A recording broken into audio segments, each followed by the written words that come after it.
Welcome to Something to Talk About.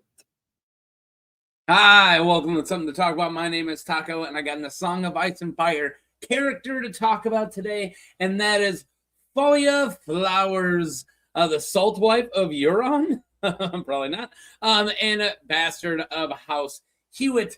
And yeah, I am excited. If you don't know what's going on, this is what's going on. Pause this, read this. I do this all in one take. I don't really practice my script beforehand, so you're going to be hearing a lot of ims and ums and hums and whooms, and you're just kind of have to deal with it, or there's a lot better A Song of Ice and Fire YouTubers out there.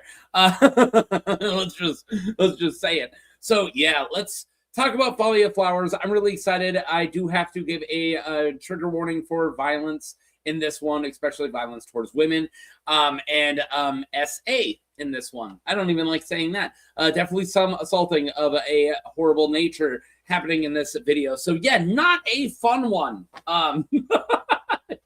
Yay! Getting the year going right?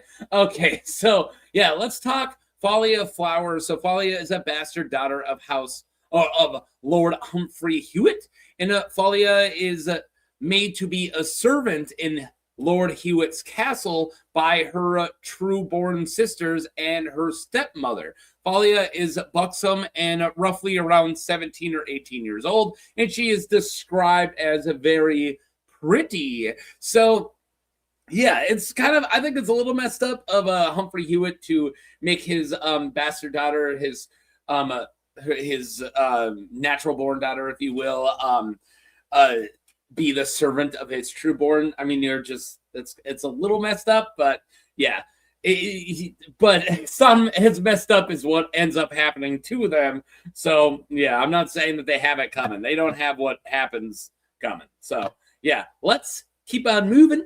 And yeah, so House Hewett, and there you go. House Hewett of Oakenshield rules over Oakenshield, one of the Shield Isles in the Reach. The Shield Isles are a considerable sea strength and were the first line of defense during the days when ironborn pirates tried to sail up the Manor to sack the wealth of the Reach. Lord Hewett's castle, with thick walls and studded oaken gates, are evoking the ancient arms of the house. It sits above the harbor and Lord Hewett's town, which is a relatively big port. It's probably the biggest port in the Shield Isles, one would assume. It's the biggest one we hear about, at least. But yeah, so if you don't know what's going on with the Shield Isles, I can't remember the guy's name. Probably, is it the Golden Hand? I think that was him, actually. I think it was Garth, the Golden Hand. I did a video for him. Who turned the Shield Isles, kind of took them over and gave them this role of protecting the Manor. And we'll see how well that works nowadays. But yeah. So let's talk about the taking of the shields. So when Euron Greyjoy is chosen at the Kingsmoot on Old Wick, so he becomes King Euron Greyjoy. Did I say spoilers? Spoilers for the books in the show. It's part of this. I even have it all caps, but a lot of people probably don't pause that anymore. When he is chosen as king for the Kingsmoot on Old Wick, he promises to conquer the Seven Kingdoms and return the Ironborn as a significant power. His first strike will be a surprise attack on the unguarded Reach, whose armies are campaigning in the Crownlands, Riverlands, and Stormlands, whilst their main naval force is besieging Dragonstone and Storm's End at this time. Torwald Browntooth and the Red Oarsmen, these are like two of Euron's greatest supporters. They lead 12 Ironborn longships up the river Manor to draw the defenses of the Shield Isles. So they go up this river, and the Shield Island ships follow them. So instead of sailing along the Reach's coastline, Euron leads his Ironborn fleet, the rest of the ships, out far into the Sunset Sea, and attacks the Shield Islands from the west, with the setting sun hiding their approach. So think about this. These ships go up the Manor, so the Shield Island ships follow them, and then from way out in the ocean, boom, come the huge fleet of the Ironborn and just completely take the Shield Islands like with their pants down, right? So it's pretty hardcore. Euron, I already said that. Sir Harris Harlaw lands on Grimstone and plants his standard beneath the castles. Daring the defenders to face him, and he defeats 7 men, killing 5 of them. And the septum of the castle declares that the gods have spoken and surrenders the castle. The islands of Greyshield, Greenshield, and Southshield are captured before the morning, while Oakenshield lasts half the day. So that's what we're talking about. Euron uses Oakenshield's castle at Lord Hewett's town as his base, with Lord Humfrey Hewett and his family captured. When the Shield's ships abandon Torwold and the Red Oarsmen and the Mander, they return to the island and they are trapped by the Iron Fleet at the river's mouth. During Victorian Greyjoy's assault on those ships, he loses only 6 Ironborn ships, but they capture 38. It's nuts. That's nuts. So it's the taking of the Shield Islands from the Ironborn is an extremely successful naval battle. Like it goes really well for the Ironborn. So like I said, Oakenshield, where the first half of this video is taking place, is where Euron kind of takes over and makes his base at Lord Hewett's castle. So yeah, let's talk about the weird party. So, yeah, Victorian lands at Lord Hewett's town on Oakenshield, finding the town strangely still. So, a lot of this is going to be our 2 POVs we're going to be following are Victorian Greyjoy. So, you can usually tell because that's kind of the point of view that I give it from. And then afterwards, Aeron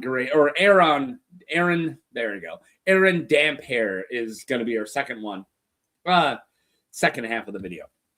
So yeah, the weird party. So the streets are scattered with I jumped it. Most ships and houses have been looted as their smashed doors and broken shutters testified, but only the sept have been put to the torch. So they burned down the sept. The streets were scattered with corpses being eaten by small flocks of carrion crows. A line of women and children herded on to the decks of one of the great cogs, onto the deck of one of the great cogs, with their hands bound behind their backs and sold as slaves. This bothered Vic, but it was the king's decree.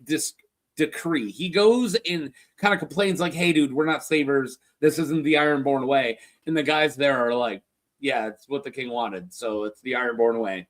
Like, sorry, but that's how it works. Inside the Great Hall, a riotous feast was in progress. So it's a hardcore party was going on. The Ironborn filled the tables, drinking and shouting and jostling at each other, boasting of the men that they had slain and the deeds that they have done and the prizes that they have won.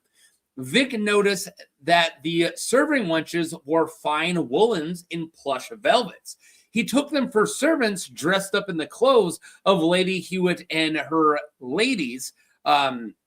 Lady Hewett and her ladies, I was right. Until Hotho, one of the Ironborn, told him that they actually were Lady Hewett and her ladies. So, it amused the Crow's Eye to make them wait and pour. So they're like serving, right? So the lady of the castle and her daughters are being forced to be the servants at this party, right? There were 8 of them, including Lady Hewett, and 7 younger women aged from 25 all the way down to 10. Her daughters and good daughters. Lord Hewett himself sat in his accustomed place upon the dais, dressed in his finery. His hands and legs have been tied to the chair, though, and a huge white radish was shoved between his teeth, so he could not speak. Euron sat at his lordship's right hand, with Falia Flowers sat on his lap with her arms around his neck. So that's what this amazing art is showing here, is Humfrey Hewett tied to the chair with Falia Flowers, who this video is about, sitting on Euron's lap. And yeah, very weird. I love how it's kind of a mockery of a normal feast that we see, where the High Lord sitting at the dais and there's servants and so on and so forth.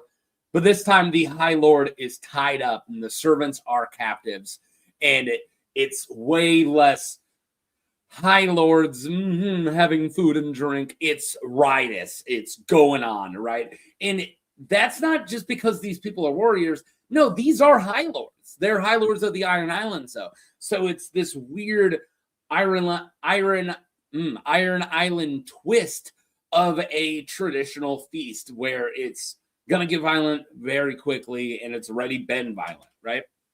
So it's pretty messed up. So yeah, let's get to the servants. So Vic asked Hotho who she was, and he laughed and told him so, who she is, as in the girl who's sitting on Euron's lap. And Hotho says, his lordship's bastard daughter. Before Euron took the castle, she was made to wait at table on the rest and take her own meals with the servants. So yeah, so she was made to be a servant, like I said earlier. So Euron kissed her neck with his blue lips because he drinks Shade of the Evening, so Euron's lips are stained blue. And as she whispered into his ear, her white skin covered with red marks where his mouth has been, which made a rosy necklace around her neck and shoulders. So yeah, he's been giving her hickeys. She whispers again, this time making Euron laugh out loud. And Euron slammed his wine cup down for silence and says, what should I do for Euron? It's got to be a creepy, my ladies. I don't know. That's not very creepy. I'm going to go with it, though. To the ladies, he called out to his highborn serving women. Falia is concerned with your fine gowns. It's already hurting my throat. So I probably shouldn't do that voice. She would not have them stained with grease and wine and dirty groping fingers, since I have promised that she may choose her own clothes from your wardrobes after the feast. So you had best disrobe. Yeah, the hall erupts in laughter, and Lord Hewett's face turns red. So she's like, make them serve naked because I don't want those dresses messed up. So why are the dresses messed up? Well, because there's a riotous feast going around, and wine and food's getting kind of thrown all over the place, and people are groping them and touching them. And instead of just saying hey, leave the ladies alone, try not to spill, calm down, guys, and definitely don't be groping the kid, or one of them's a kid, 10 years old, but groping the girls. No, he just says you better get naked. Just really rough. It's really messed up. Falia immediately, she becomes sympathetic later on, one could say, but her first, I get that she's just bitter because she was made to be a servant for so long, but I think it's a little messed up. But I do think, and I'm going to state before I get back to this, that she doesn't know what she's doing. And that's very clear later on, that she doesn't really understand who Euron was or is or anything what's actually happening. She thinks this is fun. And she doesn't get that she is playing with one of the most evil characters in the entire Song of Ice and Fire lore. And that, yeah, he's just not what she thinks he is. And it's definitely not the situation that she thinks she's in. So yeah. The hall erupts in great laughter as Lord Hewett's face turns red. The women have no choice but to obey. The youngest one cried a little, but her mother comforted her and helped her undo her laces down her back.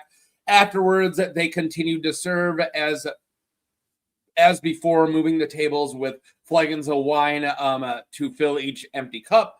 Only now they're doing so naked. On the dais, Euron pushed aside Falia and climbed upon the table. The captains began to bang their cups and stamp their feet and cheer his name. Euron, Euron. So, yeah, we're going to get to that next. But I am going to give one more warning, and I know I already talked about it, but there is some not cool stuff about to happen, assaulting on women. So, yeah, I'm just giving you one more warning before we get to this next one. And it doesn't get any better from there. This is a very dark episode. Yeah, absolutely. The sun goes down. Euron raises Harris Harlaw, so he starts talking, and he raises Harris Harlaw, Edric the Unsmiling, Maron Volmark, and Newt the Barber to Lords of the Four Shields. Newt getting Oakenshield, right? So he's going to be Newt the Barber is now going to be Lord of Oakenshield. With the four men once being loyal to Euron's enemies, this essentially steals them away. I can give a little bit more of an example, or explain a little bit more what I'm talking about, but Harris Harlaw is the nephew of Roderick the Reader. Roderick? Yeah, the Reader, whatever. He's one of my favorite characters, but I'm tired right now. The Reader Harlaw, who we saw talking to Dunstan Drum on the way in. I didn't state that earlier, but he's definitely not in. He doesn't really like what's going on with Euron. He's a very well-read guy. He's one of my favorite characters, even though I'm stumbling on his first name. But he's great. But keep in mind, he is kind of an enemy. So he does have people who work for him, including his, I want to say, nephew. I'm about to cover soon, Harris Harlaw.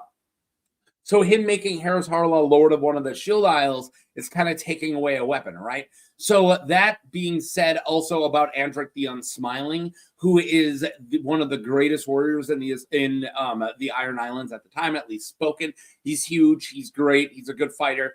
And he works for Dunstan Drum. He's sworn to House Drum. So him making Andric the Unsmiling another lord is taking him away from another enemy. And then Maron Volmark and Newt the Barber. Newt the Barber is straight up like Victorian Greyjoy's like right hand. So he's stealing him away too. So yeah, let's get back to it. I had to pause and go check, and I was totally right. His name is Roderick Harlaw. Roderick the Reader. I don't know why I second guessed myself on that. So yeah, he makes everybody lord, and then Euron called to Lady Hewett for a fresh cup and raised it high above his head.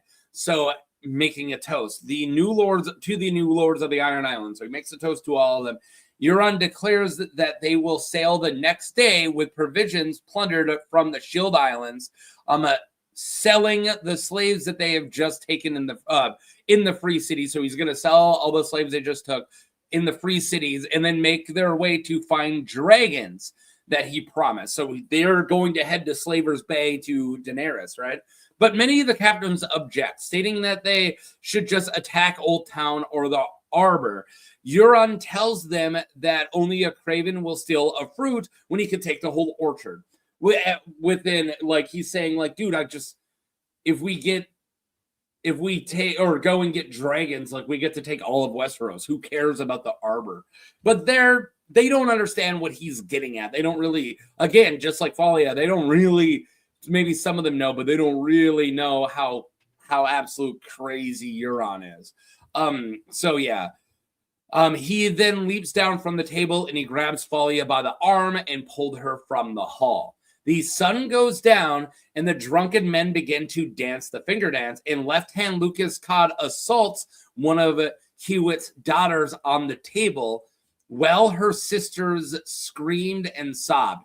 That's so horrific. I had to leave that in because I just really need to state how this isn't just a normal feast. How absolutely terrifying and messed up this is. So that's why I left that in. And yeah.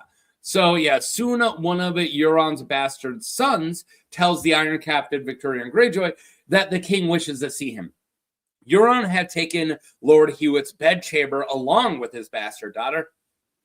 And when he enters the room, the girl was sprawled naked on the bed, snoring softly. Euron stood by the window drinking a silver cup. He wore a sable cloak. That's what this picture is. And his red leather eye patch and nothing else. So just the sable cloak and the red eye patch. Euron commands Vic to sail to Slaver's Bay to retrieve Daenerys Targaryen. Euron means to marry her and ascend the Iron Throne. Dun dun dun. We know that Vic is like no, you took my wife from me. I'm going to take this one. Vic immediately decides that he's going to betray Euron because Victorian Greyjoy, if you don't know, has a very long and messed up history with his brother Euron, and Euron has wronged him by man, how much do I got to talk about? How much messed up stuff do I got to talk about? Most likely sexually assaulting his Victorian's wife, and then Victorian beats her to death for it. It's so messed up. Man, the Iron Islands, dude. So messed up. And then he thinks, oh, he shaded me, he took my wife from me, blah, blah, blah. So he's like, I'm gonna take Daenerys Targaryen from you. So we'll see how that goes.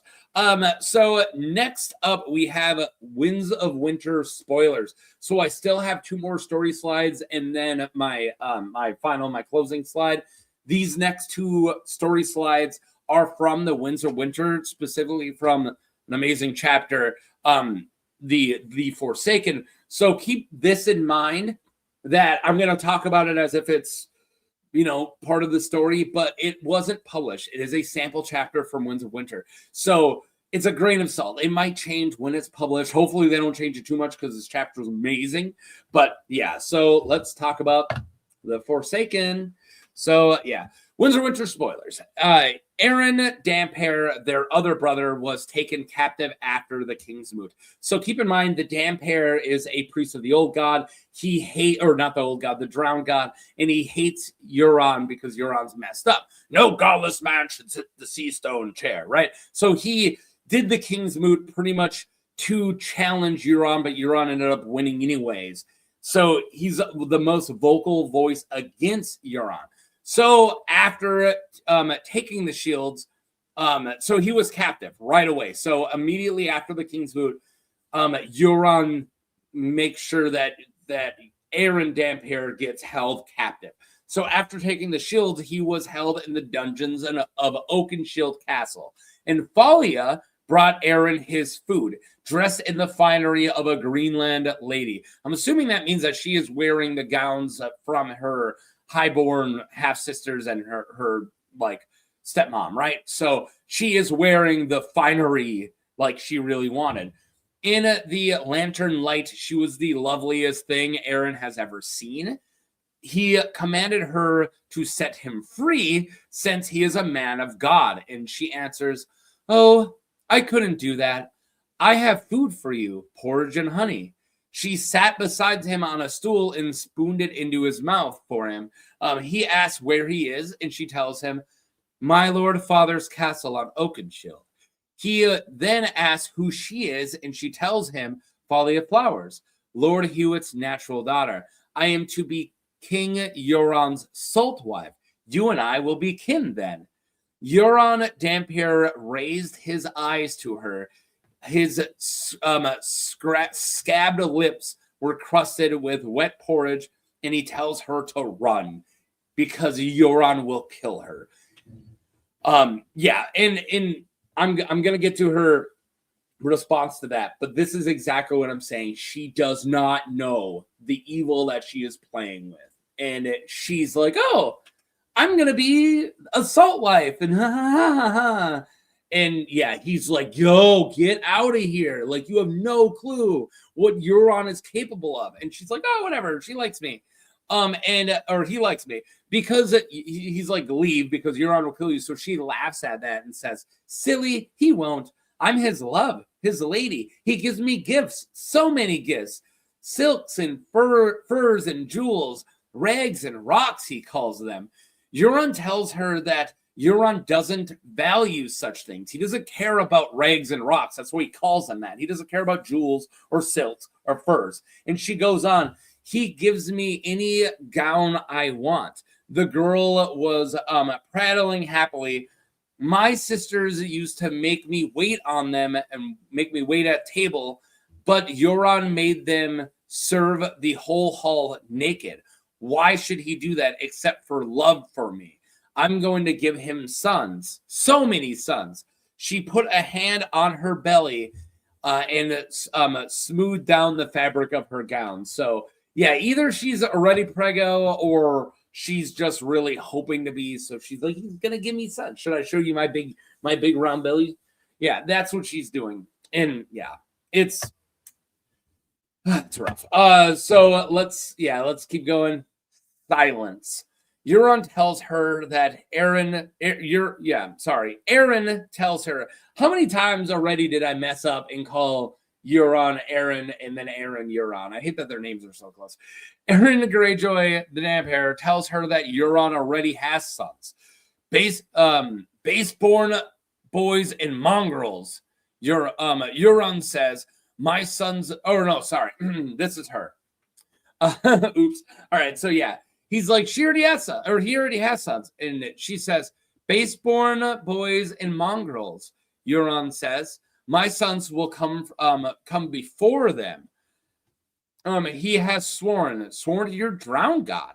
Aeron almost cries for the girl. Then asks her if she can get a message to Victorion. But she tells him that Victorion already left.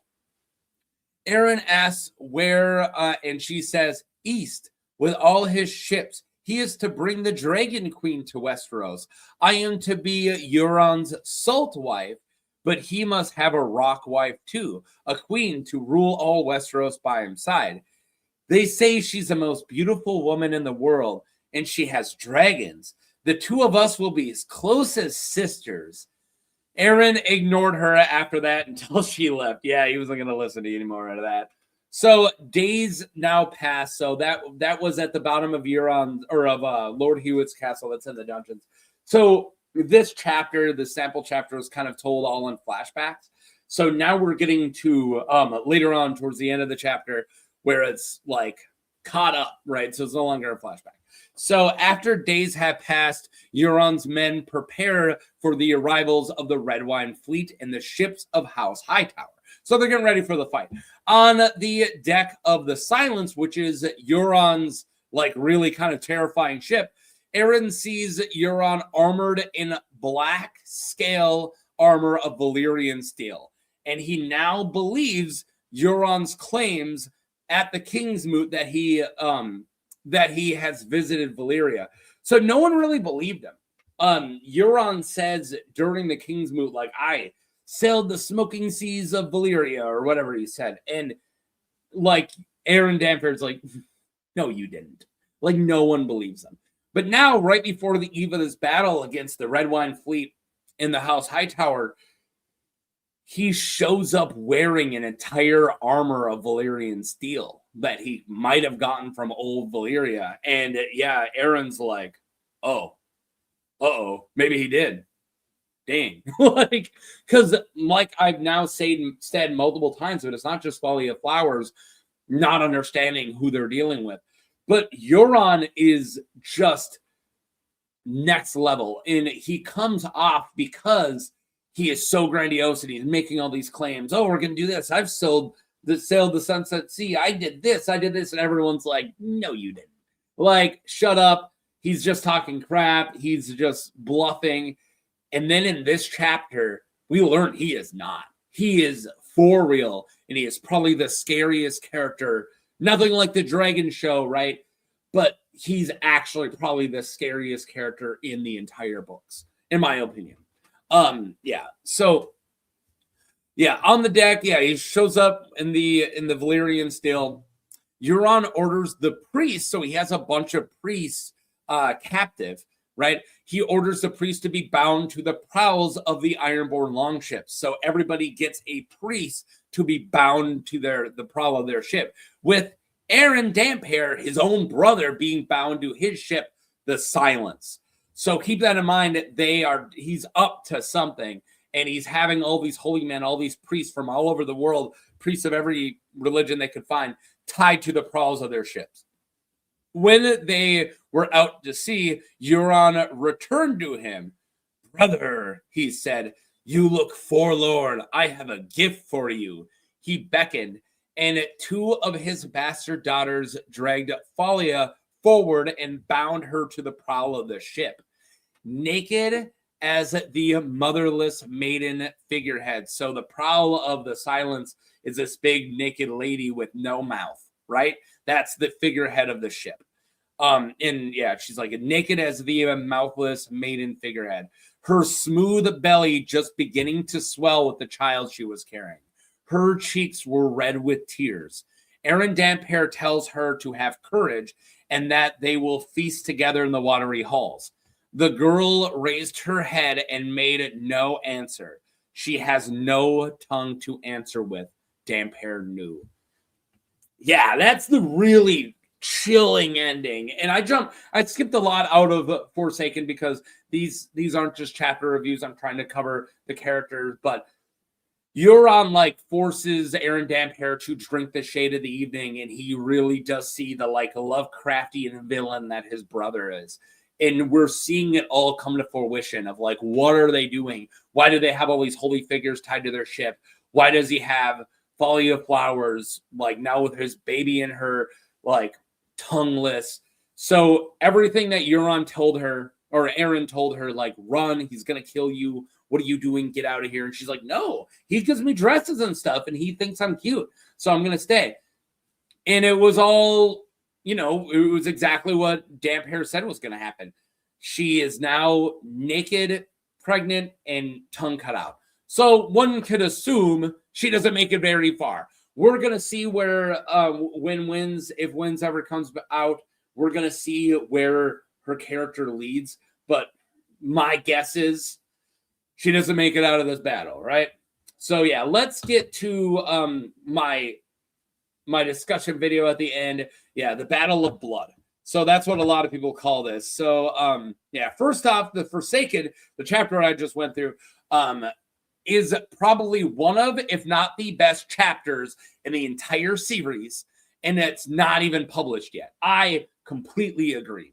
And the gullible Falia falling in love with Euron just to be treated like that is just heartbreaking. It is very heartbreaking. And it's easy to be well, she shouldn't have treated her highborn half-sisters that way and blah, blah, blah, blah, blah.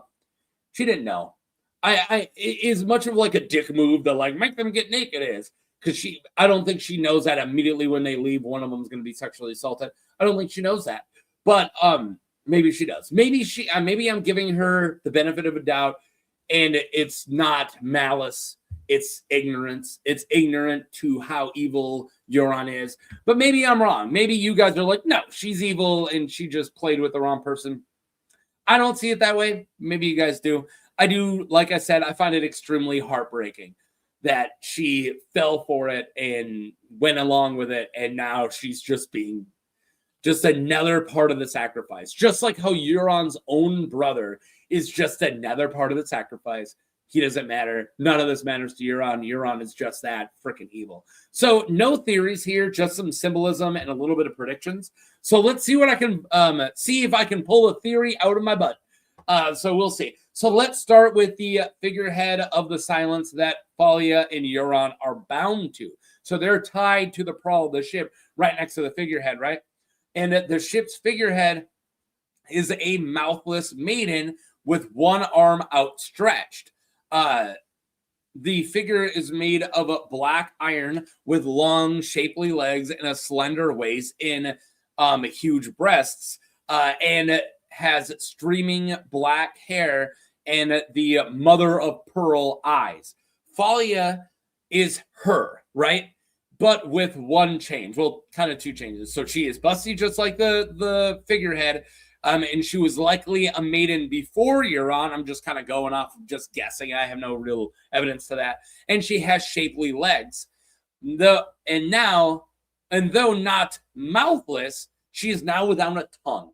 So the major difference is that she is not slender of waist because she is pregnant.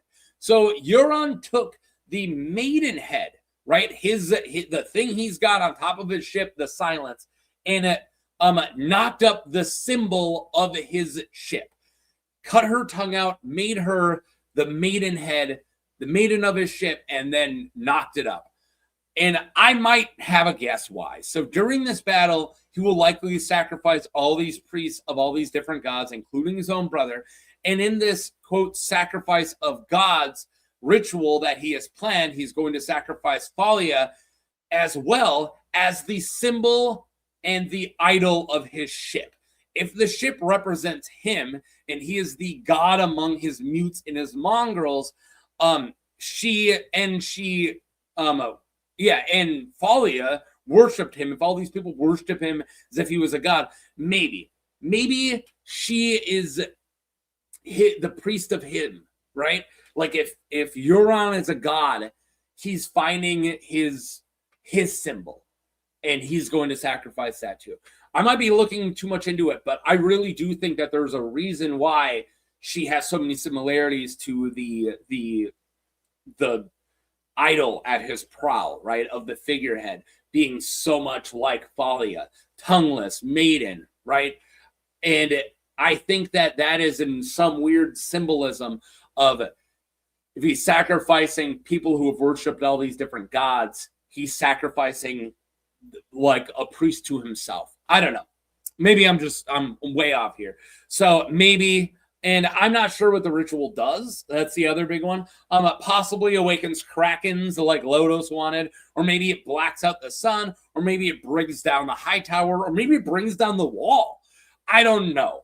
But she is definitely important in it. There's a reason why Falia is part of this. So yeah, the fight coming up has been called by the community the Battle of Blood, and it's a really good chance that he's just going to put so much blood and horrible stuff into the water that maybe it's going to summon Krakens, which don't work for him. They're going to pull down all ships, right? Or maybe it's going to do something way more powerful. Maybe it is actually a really huge magical thing that's going to happen. We have no clue, and it is terrifying. And Falia Flowers, though gullible, didn't deserve to be part of it, and she is right in the middle of it. So yeah, that's a dark episode. Thank you guys for watching. How off am I? I don't think I'm completely on. I was just kind of throwing out there. What do you think her part of this ritual is? Is this battle a ritual? What do you think is going on with Falia Flowers? And yeah, let me know. Click like, subscribe. We're getting 2026 off. Kind of really dark. The first character video, and it's like, oof. It's a little dark. So yeah, thank you guys for watching. Do like, subscribe, check that bell, make sure that you're gonna get all notifications if that's what you want from me. And that's all. Thanks so much. Peace.